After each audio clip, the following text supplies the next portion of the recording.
வணக்கம். வாழ்க வளமுடன். மூவிரு முகங்கள் போற்றி முகம்பொழி கருணை போற்றி ஏவரும் துதிக்க நின்ற ஈராறு தோல் போற்றி காஞ்சி மாவடு வைகும் செவ்வேல் மலரடி போற்றி அண்ணான் சேவலும் மயிலும் போற்றி திருக்கைவேல் போற்றி போற்றி வெற்றிவேல் முருகனுக்கு அரோகரா. இந்த வீடியோ பதிவில் நம்ம என்ன பார்க்க போறோம் அப்படின்னா, லஞ்சம். இது என்ன புதுசா ஒரு வார்த்தையா லஞ்சம்? இது மக்கள் மத்தியில இது பரவி இருக்கக்கூடிய ஒரு வார்த்தை தானே அப்படின்னு நீங்க கேட்கலாம்.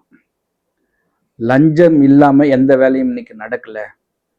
அது அரசாங்கமா இருந்தாலும் சரி அல்லது தனியாரா இருந்தாலும் சரி, எல்லா இடத்துலையுமே லஞ்சம் தலை விரித்து ஆடுது. ஸோ இது மக்களுக்கு எல்லாருக்குமே தெரிஞ்சது தான். ஆனா அந்த லஞ்சம் வாங்கக்கூடியவர்களுடைய குடும்பத்தை நம்ம போய் பார்க்கும் பொழுது, அந்த லஞ்ச பணத்தால அவங்க குடும்பம் நல்லா இருக்குதா அப்படின்னா, அது ஒரு மிகப்பெரிய ஒரு கேள்விக்குறி தான். அந்த வகையில நான் இது வரைக்கும் ஏகப்பட்ட பேரை பார்த்துருக்கேன். அதாவது லஞ்சமா வாங்கக்கூடிய பணத்தால அவங்க குடும்பம் அன்னைக்கு வேண்டும் என்றால் ஒரு சந்தோஷமான சூழ்நிலை இருப்பாங்க. ஆனா அது அது செய்யக்கூடிய வேலை ஒரு மிகப்பெரிய ஒரு தாக்கத்தை கொடுக்குது அந்த ஃபேமிலியில. அது இதனால தான் நடந்ததா அப்படின்னு சொல்லிட்டு அவங்களால யூகிக்கவே முடியல.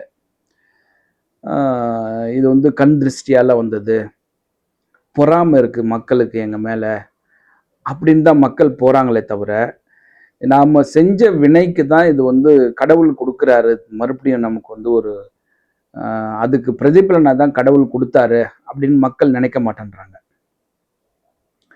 ஆனா இதை ஒரு அழகா ஒரு அரசு அதிகாரி அதை ரியலைஸ் பண்ணியிருக்காரு.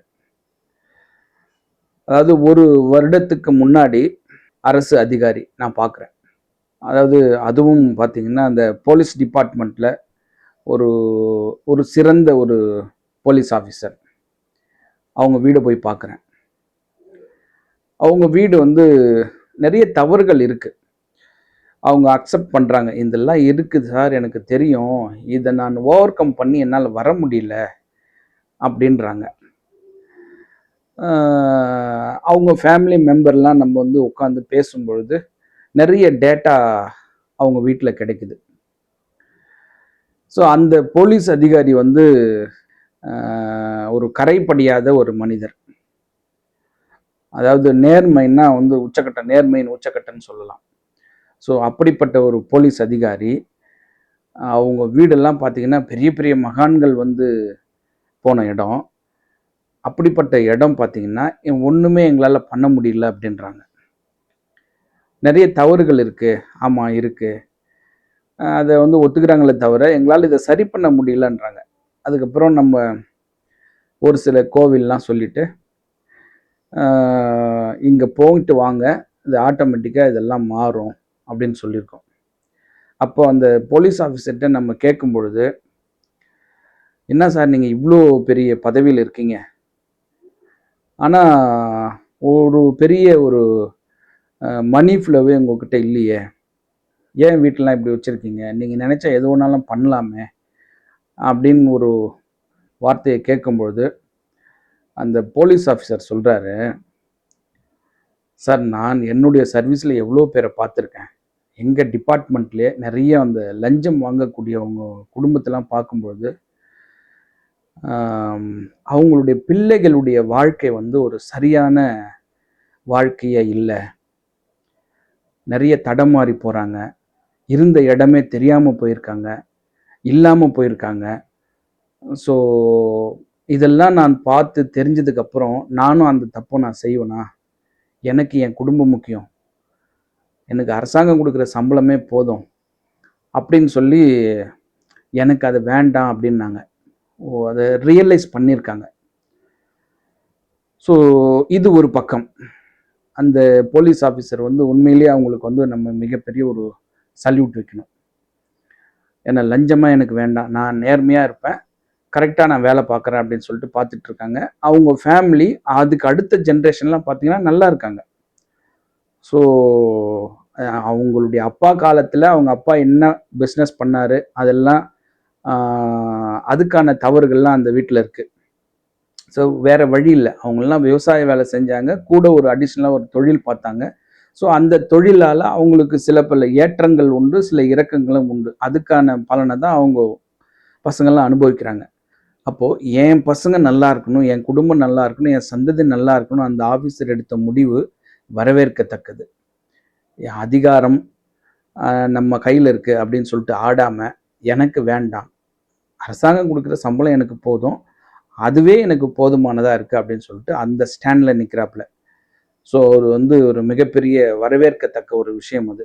ஏன்னா இந்த காலத்தில் பணம் வந்து அதுவும் ஒரு வருஷத்துக்கு முன்னாடிலாம் பார்த்தீங்கன்னா போலீஸ்காரங்க வைக்கிறது தான் சட்டமாக இருந்தது. ஆனால் அந்த போலீஸ் மத்தியில் இவர் வந்து ஒரு ஒரு நேர்மையான ஒரு அதிகாரியாக இருக்க முடியுமான்னா அது இருந்து கொண்டு இருக்கிறாருன்றத அது அவர் தான் சாட்சி. ஸோ இது ஒரு பக்கம் இருக்கட்டும். அதே மாதிரி அதே போலீஸ் ஆஃபீஸர் ரேங்க்ல இருக்கக்கூடிய வேற ஒரு டிபார்ட்மெண்ட் தமிழ்நாடு அரசில் அந்த அதிகாரி வந்து என்ன பண்ணுறாருன்னா, அவர் போகிற இடமெல்லாம் லஞ்சம் தான், லஞ்சம் இல்லாமல் வரவே மாட்டார், அந்த இடத்த விட்டு நகர மாட்டார், இவ்வளோ கொடுன்னா கொடுத்தே ஆகணும். ஸோ அப்படி வாங்கக்கூடிய ஒரு மனிதர் ஒரு ஆண்டுகள் அந்த பதவியில் வந்து ஒரு வருஷம் தான் இருக்கார். அந்த ஒரு வருஷம் முடியறதுக்குள்ளவே ஒரு மிகப்பெரிய ஒரு கார் ஆக்சிடெண்ட்டில் மாட்டி தலையில் அடிபட்டு கோமா ஸ்டேஜுக்கு போயிடுறாரு. இன்றைக்கும் கோமா ஸ்டேஜில் தான் இருக்கார். இது நடந்து 2 வருஷம் ஆயிருக்கும். இன்றைக்கும் கோமா ஸ்டேஜில் தான் இருக்கார். அவர் வந்து லஞ்சம்னா டு த கோர் அந்த மாதிரியான ஒரு மனிதர். அதுக்கப்புறம் அந்த இடத்துக்கு வேற ஒரு அதிகாரி வர்றார், அவரும் அதே மாதிரி இருக்கார், லஞ்சம்தான். அவர்கிட்ட சமீபத்தில் நான் அவரை மீட் பண்ணுறேன். அவர் மீட் பண்ணி அவர் பேசும்பொழுது அவர் நிறைய கதையாக சொல்கிறார். சார் எனக்கு இந்த செலவு வந்துடுச்சு, எனக்கு ஹார்ட் ஆப்ரேஷன் பண்ணேன், என் கார் ஆக்சிடெண்ட் ஆகிடுச்சு, என் 2 வீலர் ஆக்சிடெண்ட் ஆகிடுச்சு, என் ஒய்ஃபுக்கு வந்து உடம்பு சரியில்லாத போச்சு, என்னால் செலவு சமாளிக்கவே முடியல, ஒரு நல்ல சாப்பாடு சாப்பிட முடியல, ஒரு திருமணத்துக்கு போனால் ஒரு நல்ல உணவு சாப்பிட முடியல, ஒரு ஃப்ரெண்ட்ஸோடு நாங்கள் போகிறோம்னா என்னால் வந்து எதையுமே வந்து சாப்பிட முடியல, இப்போ நான் வந்து வேலைக்கெலாம் வரேன்னா வீட்டிலேருந்து தான் சாப்பாடு கொண்டு வரேன், தண்ணி முதல் கொண்டு வீட்டிலேருந்து தான் கொண்டு வரேன் அப்படின்னு சொல்லி ரொம்ப மனசில் இருந்ததெல்லாம் கொட்டினார். அவர் எப்படியாப்பட்ட ஆளுன்னா லஞ்ச பேர் வழி தான். ஸோ நம்ம அவர்கிட்ட சொல்ல முடியல, நீங்கள் இதெல்லாம் மாற்றிக்கோங்க அப்படின்னு சொல்லி. ஏன்னா சொன்னாலும் கேட்கக்கூடிய மனிதராக இல்லை அவர். ஏன்னா எனக்கு மேலே இருக்கக்கூடிய அதிகாரிகளுக்கெல்லாம் நாங்கள் செலவு பண்ணணும், அதனால் நாங்கள் இதெல்லாம் செஞ்சு தான் ஆகணும் அப்படின்னு சொல்லிட்டு ஒரு வரையறை சொல்கிறாரு. ஸோ அவரோட பாயிண்ட் ஆஃப் வியூவில் பார்க்கும்போது அது கரெக்டாக இருக்கலாம். பட்டு இறைவனுடைய பாயிண்ட் ஆஃப் வியூவில் பார்க்கும்பொழுது இந்த லஞ்ச பணமாக வாங்குறவங்க அவங்க நல்லா இல்லை, அவங்க சந்ததி நல்லா இல்லை, மிகப்பெரிய ஒரு பாதிப்பில் போகிறாங்க. சரி, இதுக்கெல்லாம் காரணம் என்ன? இந்த லஞ்சம் வாங்கணும் அப்படின்ற எண்ணம் எந்த மாதிரியான வீட்டு அமைப்பில் இருந்தாங்கன்னா அந்த எண்ணம் வந்து அவங்களுக்கு தூண்டிக்கினே இருக்கும் அப்படின்னு பார்க்கும்பொழுது, அதாவது லஞ்சம் என்பது பணமாக தான் வாங்குறாங்க. இந்த பணத்துக்கு உண்டான பகுதி நம்ம வீட்டுன்னு பார்க்கும்பொழுது வடமேற்கு பகுதி. இந்த வடமேற்கு பகுதியில் ஒரு தெருக்குத்து, அது வடக்கு தெருக்குத்தாக இருக்கலாம், வடமேற்கில் ஒரு பள்ளம் இருக்கலாம், போர் இருக்கலாம், செப்டிக் டேங்க் வந்து எக்ஸாக்ட் வடமேற்கில் இருக்கலாம், வடமேற்கில் வீடு வந்து ஹைட்டாக கட்டி அந்த வடமேற்கு பகுதியில் ஓவர் ஹெட் டேங்க் வச்சுருப்பாங்க, வடமேற்கு பகுதி வடகிழக்கு பகுதியுடைய தாழ்ந்த அமைப்பில் இருக்கும், வடமேற்கு பகுதியில் உள்மூலை மாடி படிக்கட்டு போட்டு அதுக்கு வந்து ஒரு ஹெட்ரூம் போட்டிருப்பாங்க வடமேற்கு பகுதியில், அந்த பகுதி வந்து உயரமாக இருக்கும், வடமேற்கு பகுதி கட்டாகி அந்த இடத்துல நுழைவாயில் இருக்கும் வீட்டுக்கு. ஸோ இந்த மாதிரியான அமைப்பு எந்த வீட்டிலலாம் இருக்குதோ நிச்சயமாக அந்த லஞ்சம் வாங்கக்கூடியவர்கள் வீடெல்லாம் பார்த்தீங்கன்னா இதில் ஏதாவது ஒரு அமைப்பு இருக்குது. ஸோ இந்த மாதிரியான அமைப்பு நீங்கள் வாயில்படி மெயின் வாயில்படி எந்த திசையில் ஒன்றாலும் இருக்கலாம். ஆனால் வடமேற்கு பகுதி நான் சொன்ன இந்த கட்டமைப்பில் இருந்தாக்கா அந்த வீட்டில் இருக்கக்கூடிய அரசு அதிகாரிகள் லஞ்சம் வாங்குகிறார்கள்.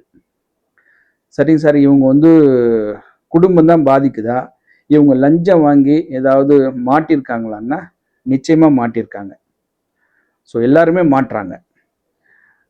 அப்போது லஞ்சம் வாங்கி நம்ம குடும்பம் நல்லா இல்லை, நம்ம சந்ததியும் நல்லா இல்லை, ஒரு பீரியடில் நம்ம வந்து மாட்டிக்கிறோம். அதாவது பல நாள் திருடன் ஒரு நாள் மாட்டிக்கிறான்ற மாதிரி இப்படியெல்லாம் போய் அவங்க கஷ்டப்பட்டு தன் குடும்பத்தை காப்பாற்றணுமா? இப்படி ஒரு கேள்வி வரும் இல்லையா? அப்போது மக்களுக்கு வந்து இந்த லஞ்சம் ஏன் வாங்கணும் அப்படின்னும் பொழுது இந்த வடமேற்கு கட்டானாலே அவங்களுக்கு ஆசைகள் அதிகமாக வர ஆரம்பிச்சிடும். இப்போ ஆசை அதிகமாக வந்துச்சுன்னா அந்த நம்ம வந்து பூர்த்தி பண்ணால் என்ன பண்ணணும்? பணம் வேணும். பணம் நமக்கு வந்து வர்ற வருமானம் பத்தலைன்னும் பொழுது ஒரு தவறான வழியில் போனால் தான் நமக்கு அந்த பணம் கிடைக்கும். அப்போது வடமேற்கு பகுதி நம்ம சொல்லிக்கிட்டே இருப்போம், மனம் சம்பந்தப்பட்ட பகுதி அப்படின்னு சொல்லி. அப்போ அந்த மனம் கெட்டு போனதுக்கப்புறம், மனம் மாறினதுக்கப்புறம் பணத்தை நோக்கி அவங்க போகிறாங்க.